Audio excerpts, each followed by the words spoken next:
నమస్కారం. గోపాల్ సాముద్రికం వీక్షకులకు దసరా శుభాకాంక్షలు, విజయదశమి శుభాకాంక్షలు. మనందరం ఈ విజయదశమిని, ఈ 10 రోజులు దసరాని చక్కగా ఆనందంగా మనం గడుపుకుంటూ 10వ రోజు విజయానికి చిహ్నంగా విజయదశమిని జరుపుకుంటూ ఉంటాం. అయితే ఈ దసరా అనేటువంటిది దశకంఠుని సంహరించిన తర్వాత ఆ విజయానికి చిహ్నంగా దశకంఠుని సంహరిస్తున్నట్లు దానికి రామచంద్రమూర్తి, లక్ష్మణుడు, హనుమంతుని యొక్క బాణాలతో వారిని నిర్జించినట్లు మనం ఉత్సవాలను జరుపుకుంటూ ఉంటాం. ఇక్కడ దశకంఠుడంటే 10 అవలక్షణాలు మనలో కలిగి ఉంటే, ఈ 10 అవలక్షణాల వలన అంటే 10 తలలు ఉన్నటువంటి దశకంఠుడు 10 అవలక్షణాలు ఉన్నటువంటి మానవుడు కూడా దశకంఠుడు లాంటి వాడే. మనలో ఉండేటువంటి ఈ అవలక్షణాల వలన మనలో రాక్షసత్వము పెరిగిపోతూ ఉంటుంది. వీటిని నిర్జించి 10 సరైనటువంటి వీటికి సమాధానంగా మంచి లక్షణాలను మనలో పాదుకొలుపుకున్నప్పుడు అప్పుడు నిజమైనటువంటి విజయదశమి. అయితే ఈ 10 లక్షణాలని, దశకంఠుని యొక్క 10 లక్షణాలని శ్రీరామచంద్రమూర్తి ఎలా నిర్జించాడు? శ్రీరాముడు, లక్ష్మణుడు, హనుమంతుడు. శ్రీరాముడు ధర్మనిరతికి ప్రతీక. ధర్మాన్ని ఆచరించాడు. రామో విగ్రహవాన్ ధర్మః.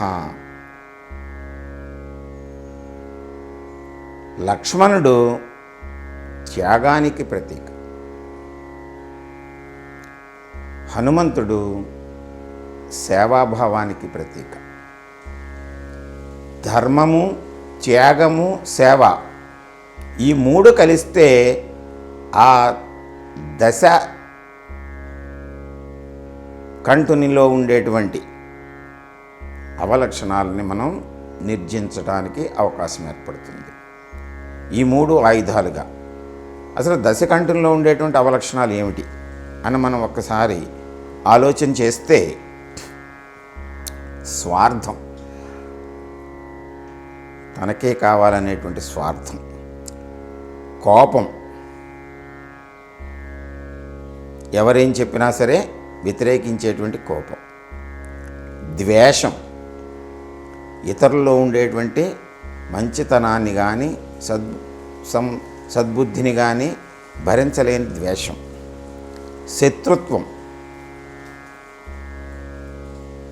మనం స్వీకరించలేనటువంటి మనస్తత్వాన్ని కలిగినటువంటి వారిపైన శత్రుత్వం,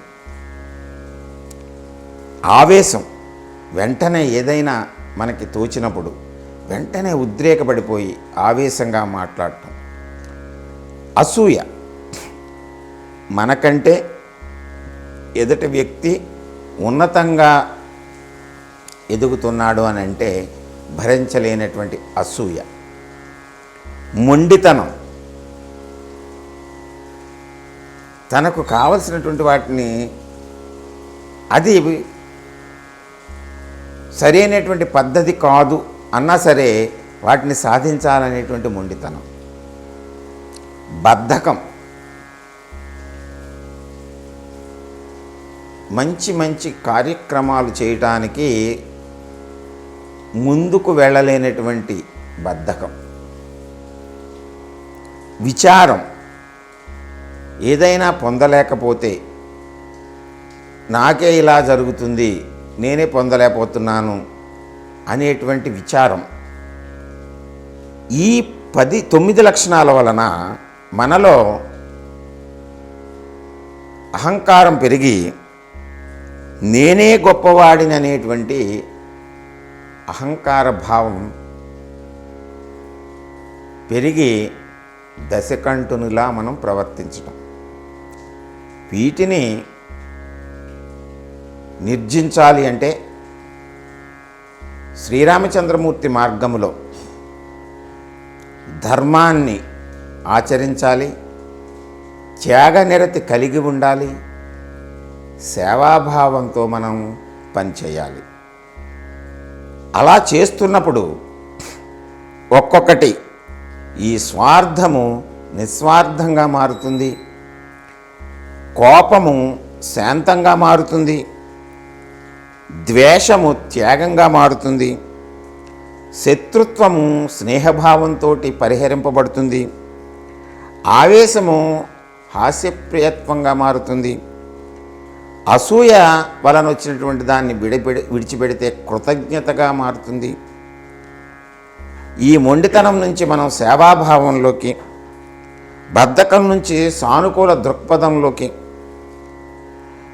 విచారం నుంచి సంతోషానికి మనం ఎప్పుడైతే ఈ 9 లక్షణాలని మనం అలవర్చుకుంటామో అప్పుడు అందరూ సమానమనేటువంటి భావము, సౌభ్రాతృత్వాన్ని మనం పొందినప్పుడు మనలో ఉండేటువంటి ఈ దశ విధమైనటువంటి చెడు లక్షణాల నుంచి, చెడు లక్షణాలపైన విజయాన్ని సాధించి మనం విజయదశమిని జరుపుకోగలము.